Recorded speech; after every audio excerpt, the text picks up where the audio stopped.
All right, I'm going to go and get started. So thank you everyone for joining today. Welcome to the OurTownHall Community Technology Fellows Program webinar.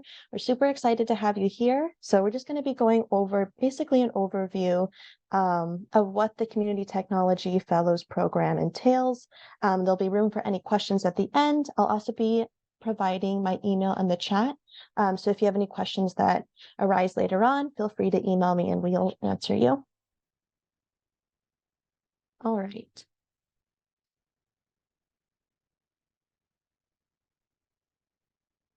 So just to get a little bit of introduction, so here are some of our team. So we have Marcus, our co-founder and CEO, Sumit, our co-founder and CTO, Yusuf, one of our founding designers, and then also me, one of the data analysts. So our mission at OurTownHall is to really break the negative cycle of multi-generational, multi-sector impacts of environmental and social injustices. We want to do that by providing effective tools for engagement. So what does that necessarily mean?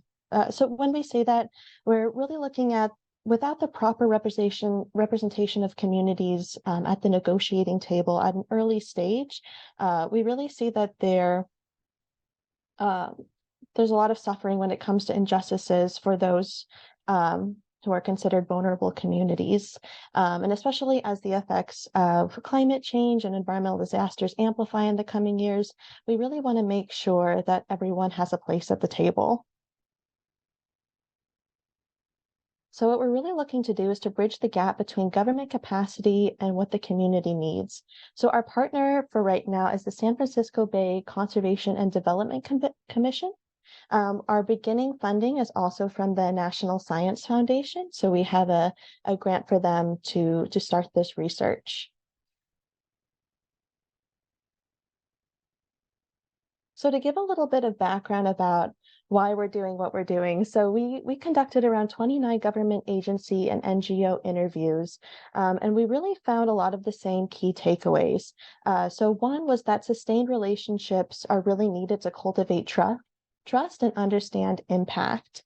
Next, we saw that proper representation of voices during the planning stages of any type of community project are essential.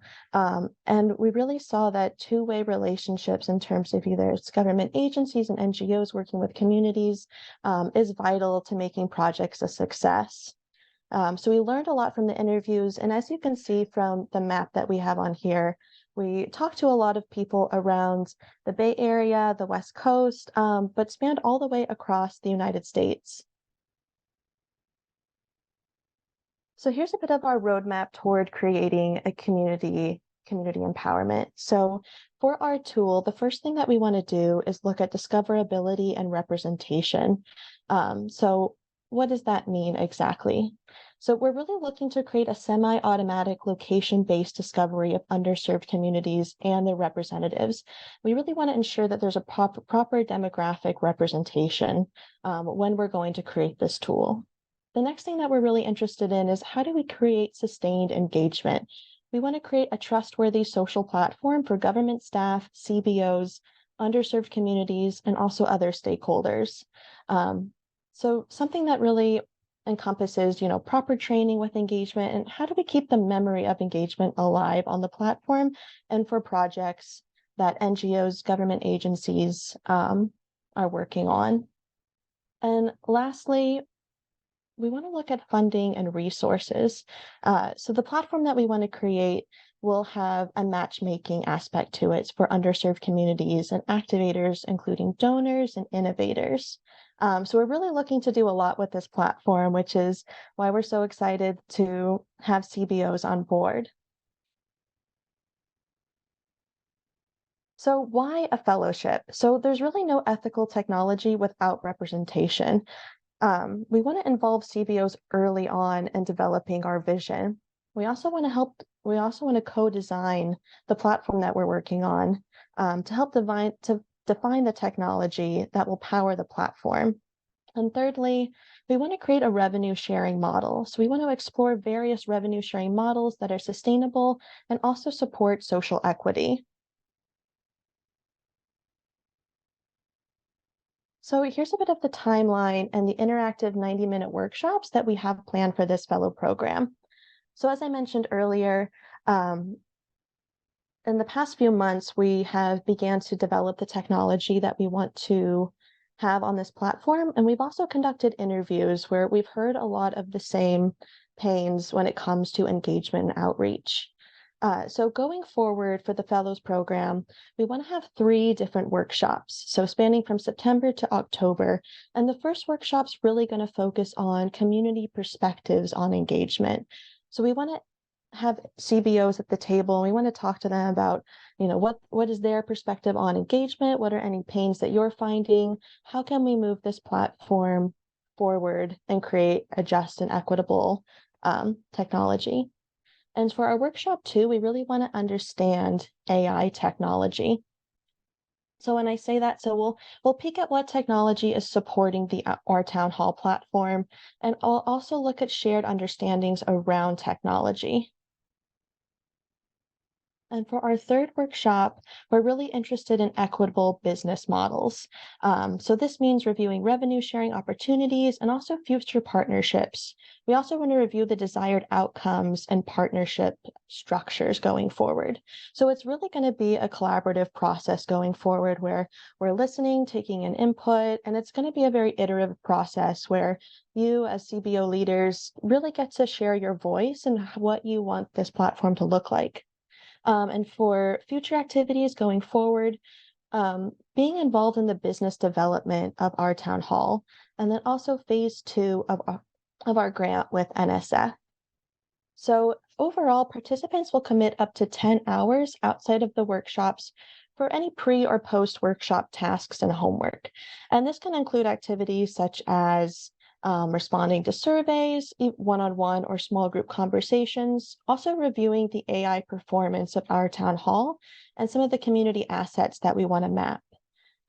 In addition, it might include watching instructional videos or reading articles, and also gauging in the group channel with colleagues. So everyone that's involved, everyone that's a partner, we really want to create a two-way dialogue and have everyone be able to voice their ideas and opinions.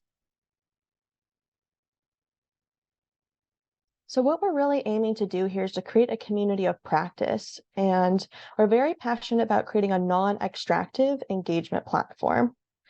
So some of the activities that we have planned for our fellows is in-person and Zoom events. So we'll have optional happy hours to meet in person or on Zoom. We also want everyone to have access to the community. So we want to create a digital community on Slack with multiple channels to keep a two-way communication alive. And we also want to collaborate in the future. So as I said in the last slide, there's potential for partnerships on phase 2 of our grant. So please note that this program is on a first come, first served basis, and we're really aiming to have 30 fellows within the Our Town Hall Fellows Program. So I just want to go over a few key points. So a lot of these were in the brochure that I sent out. But just to recap, so there will be remuneration, so $600 for participating in the Fellows Program. And some of the benefits include co-designing a community-focused technology tool, also defining an equitable revenue sharing model. We want to recognize you on our official website as a partner, and we also want to network with a community of like-minded leaders.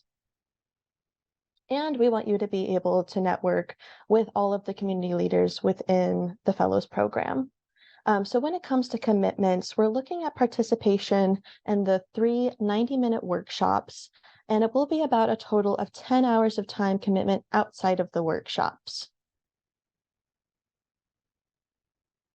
So with that, we also have the website and contact information, which I'll be putting in the chat.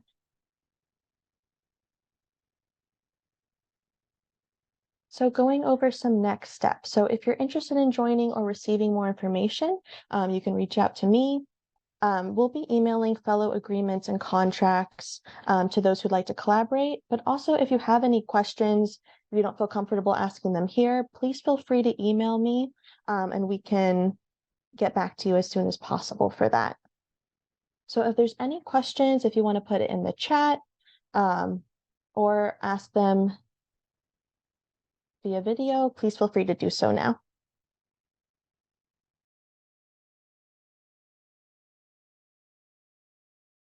it's much the case, there's a lot of folks that are putting out these opportunities for providing capacity building, right, for underserved organizations.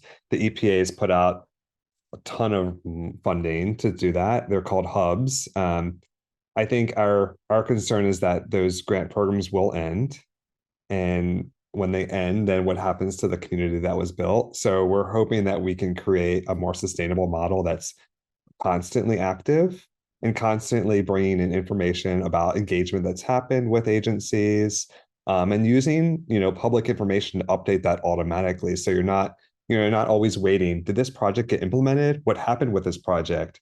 Not everyone can go to all the council meetings. Not everyone can go to every committee meeting. So giving an opportunity for like engagement to continue going after like what we often see of the grant cycle, right? These big waves of a project, and then we lose it, and then we have to recreate it again. So that's our ultimate goal, is to try to not have these big gaps in opportunities, and understanding where community fits in when the grant funding ends, but providing like a bridge and support through the process. And we have done a good bit of research around the engagement platforms out there. One of the big ones is Bang the Table, which is an interesting name, but they've been out there for a little bit. I think one thing that they haven't worked on, and I've worked both in nonprofit advocacy work, and I've also worked in government work. So I've kind of been often that like bridging those gaps in the ways that I'm possibly able to, but things that are missing are things like, really kind of that continued engagement, because often the challenge with those platforms is they're contract based. So they go to a single government agency, they get a contract to run for like, during a community planning process, which may be 2 years. And then the platform often isn't funded after that. So we're trying to find another model that creates more sustainable, renewed funding, and that connects, agency work that's out there, right? Like, so say the city of Oakland is doing something, and then the OUSD is doing something, but they're not usually like talking to each other. So how do you have that in one space? And that is where AI can be used. It can go out there and scrape these meetings that they're having and put it into one place. It's still under development, so we would definitely want to hear like what your concerns are and what your opportunities that you see.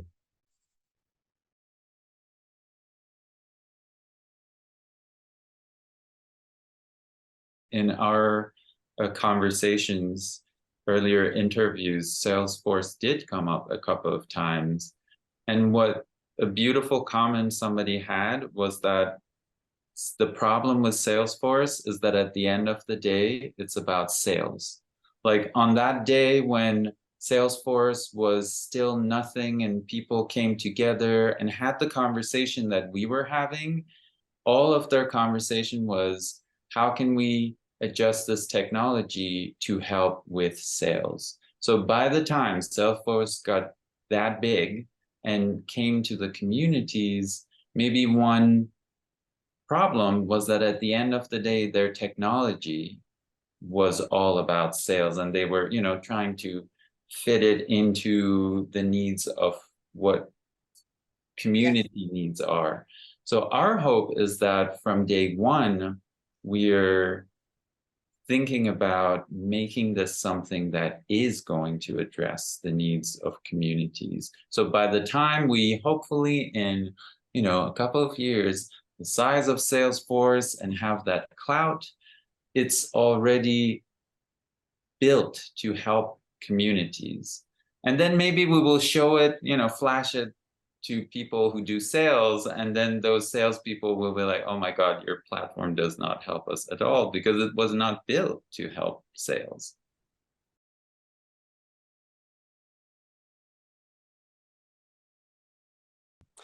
I think one is, this is a pilot, like our inaugural attempt, like program to get this going, and this is I think the fellow idea came from kind of a lot of other engagement we've done with community organizations in California and then in the Mid-Atlantic.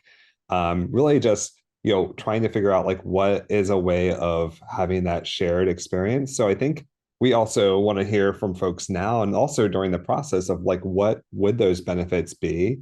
I think, with an organization like yours that has like a broad vision and really wants to bring a government agency, essentially, I guess, the education department together with communities. It is really about, like are there potential like future partnerships to pursue together that we could support and being that interface and helping kind of smooth out and guide that process. So I think, that's one thing is that, there could be, we are definitely considering like seeking other funding that could be a partnership on. And there are a number of opportunities going on with that. I believe that's kind of where the revenue sharing would come in. So, one of the main outcomes of this would be to be a technology platform that would help connect governments to communities and vice versa to look for a two-way sustainable street. So, it's often one way, right? I think is what we're used to. So how do we open that black box up a little bit and just get flow going?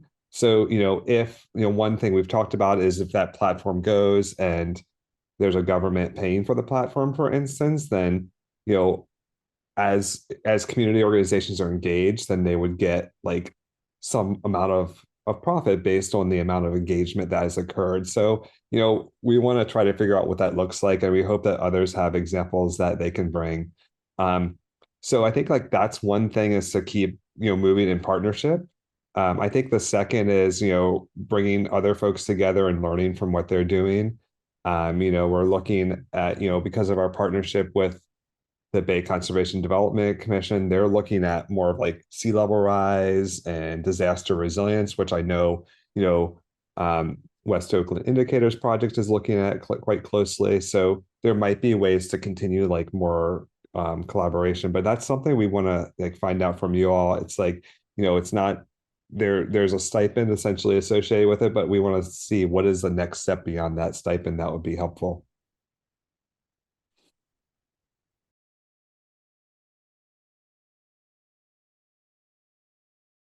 Wonderful. I'm glad it's resonating with you and what you're being seen. I think, we would be happy to have a conversation offline too to delve into more of this detail. I think, as you know, like you identified partners through the grant process. So, this first round was with the state agency, but we definitely are open to looking at other partners. Yeah, absolutely. So in our second workshop, we're going to be covering the AI technology, and I know that's something that everyone is working on these days, including our town hall. So we'll be covering any concerns with that, ethical implications. How can we make equitable AI going forward for the OurTownHall platform, and what is something that you want to see too in that platform? I just was going to touch on the workshop 2 and the thought behind it, that the intention for us is to really be able to co-design and collaborate. And part of the thinking behind workshop 2 is that these days it's very, you hear the word AI technology thrown around, and a lot of people are so protective in showing what it entails. And our intention is to really show you what is happening, because most of it is, quite understandable. So we want to make sure that when we are co-designing and working together, we are being fully transparent. And that way we think that the collaboration can be that much richer if we decide to move forward.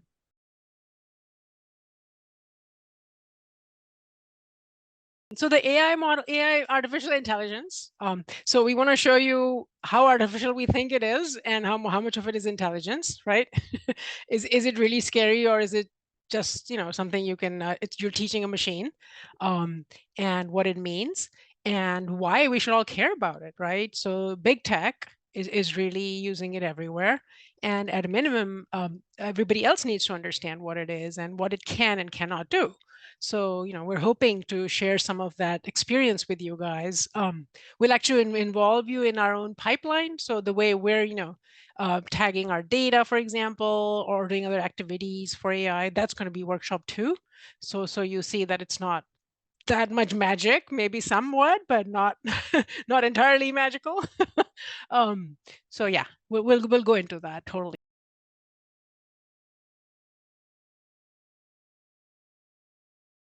Now we're getting to the heart of these workshops, right? Like the interesting and difficult stuff, right? So we're going to show you how AI can just go out there, crawl your website, which is literally what we're actually experimenting with right now, right? And find data from your website and make a judgment. Okay, this tag is for, you know, your population served. So that we can then match it, let's say, to some federal database, which is about vulnerabilities, social vulnerabilities in a certain sense is tracked, for example. And it can look up, you know, whatever you have on your website, right? It's scrapable most of the time. But then how it tags it and how it comprehends it is completely a machine doing something with it, right? And there's going to be a limitation in how precisely it even captures it. And then once it gets put out there for potentially a match to you, like in terms of a government agency or a potential donor or a philanthropic organization or expertise, right? That is going to maybe train that community to do something, you know, whatever the sector is. So that cascades. If that initial information is imprecise or skewed, depending on who's actually doing the, let's say, the training of the model, and we'll go through that in the later workshops, is that, you know, you have to teach AI to do a thing. So if you don't teach it well enough, it's going to learn whatever biases are built in, whatever the annotator knows, right? And so we're going to show you that pipeline of how it works. The next question is Roxanne's question, which is, what do you want us to do with it? What do you not want us to do with it, right? Maybe you don't want us messing around with it or putting it out there, but then somebody else will because it's public, right? So you might as well control it, maybe. So that's the flavor of the conversations we want to have with you guys, basically. And I will give the floor to Marcus or somebody else. Yeah, I can jump in here to just summarize what Sumit was saying. Is that the whole, like with the workshop 2, and even starting with workshop 1, part of it is that with technology, there's the aspect, and especially with this intelligent technology, there is the aspect of what data it can automatically gather and the quality of that data. And then there is that layer of interpretation. Okay, what do we do with it? And what is ethical to even do with that data? And that's why we think it is critical to involve you at this very early stage, because as we look at this, there might be areas where somebody says your platform need to have a feature that allows an organization to say, delete my information or hide my information unless it's this type of organization that is looking for me.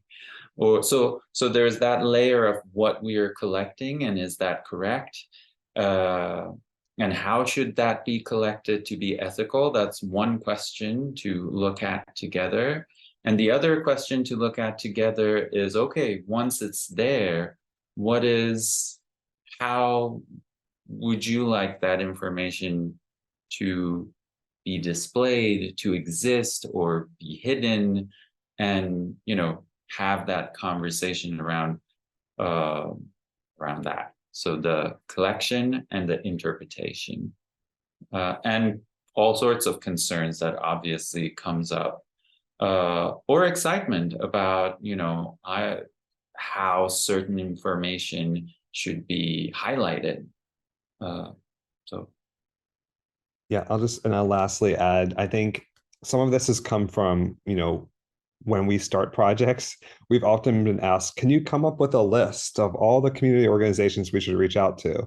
And people just keep asking that same question and question again. So I think a lot of this, and then that ultimately like means that they don't do as much engagement, the agencies, because they're spending a lot of time just coming up with a list. And I'm sure you're all familiar with that. So I think part of this is like, how do we get folks to stop spending so much time looking for a list and then actually just get out there and do the work? So that's part of the motivation. And then, you know, I think going back to Sumit's point, Yeah, so if you're a 501(c)(3), when you submit your taxes, that goes into the IRS's database, and that is public information, and then the IRS allows folks to download. So I don't know if you knew that already, but yeah, so like all of that information then is in a public database that people can download, of like who's the organization, how many staff do you have, what's your budget. So that's also like information that's out there, but I think we're trying to figure out like what does feel right for folks to share, and like how does it feel right for folks to share it.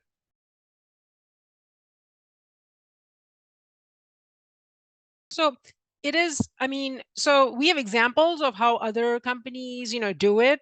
Some do it well, some do it maybe, there's too much maybe going to some of the creator type platforms in one direction. So, we're open to models. What we can do is, sort of at least have some examples of what we see in the world, and maybe we can make a better model, or at least adopt the basic structure of some of these. I don't know, there's a whole range of ways that people do revenue sharing, but we think that that is essential for co-ownership. There's even structures like cooperatives that other companies are exploring. So we're totally like interested in hearing all kinds of ideas there. Maybe my last point here, and I want to address the last question about will any of the data be sold to other parties. So one goal of the fellowship is exactly to have these types of conversations, and also for us to open up this box of, not just our town hall. How do people in this day and age go out and collect data? And that in and of itself, we think might be helpful information to our fellows, because then going out of this program, you have a better idea as to maybe how you want to protect some part of your data in general. And to the idea about will the data be sold to other parties, my answer to that would be workshop 3, which is revenue sharing. That is the moment where we sit down and we say, how is this platform going to share its revenue? And the question of like, I would say no, we would not be selling lists, but there could be accounts, like an agency, maybe we decide that needs to sign up to have access to the data that is on this platform. And at that point, talking about what is that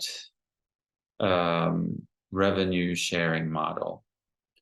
But so the end goal of our town hall, at least at this moment, is to create a platform where really all this data, all of it is serving communities at the end of the day to meet their needs. Make sure that if there is a project that was started 5 years ago and then budget went out, 2 years later, it is possible to pick the work back up where it was left off. And yeah, Sumit? Yeah, just to add to Yusuf's point, so there's research going on at various elite universities, MIT, whatever, that we see that how do we flip the data paradigm on its head, right? So today, big tech, big companies just take everything for free and then monetize it, right? And Congress is just so behind or doesn't care or whatever, right? I mean, it's hard to move things through the government to actually regulate it. Technology also changes very quickly, so it's hard to keep up. But I mean, the opposite would be like me or you deciding exactly which of my data goes to who and when and why, right? I would have full control over my data. And Europe is trying a little more to protect people's privacy. So if we can maybe try to model some flip side from this group and others that join us, where you control what you want to show to who, and why and when, and how hard is that to implement and to execute, and what does that mean? as groups, right? Not as individuals yet, because it's hard to implement that, but maybe at least we can start to do something at a group level. I'm just throwing out blue sky ideas here, but.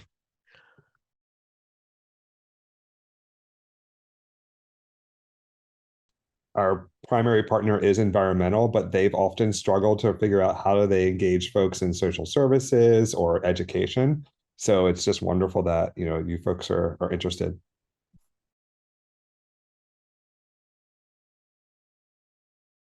I would say we're really looking for people who are, kind of at the forefront of their community-based organization. So as an executive director, I think, you would fit the what we're looking for. We're really just looking for passionate people who, as you were saying, kind of share the same mission, share the same goals.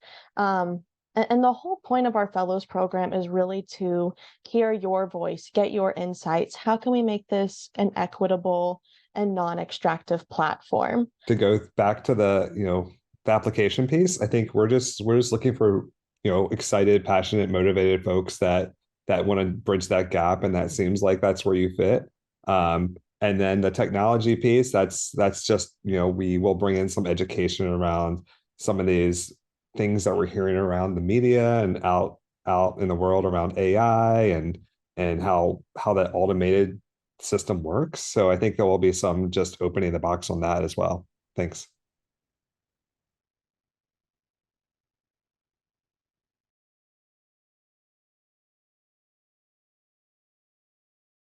I think we'll explore that on like a case by case basis. We want to kind of provide opportunity to like a number of organizations, but that would be a conversation if you feel like there's a really compelling need and you have some urgency around this issue. We can definitely talk through that more. Thanks. All right. If anyone else have any questions before we end the webinar? All right. Well, if not, thank you everyone for attending and, asking these fantastic questions. This is exactly what we're looking at exploring for this fellows program. So thank you all so much for coming. We really appreciate it.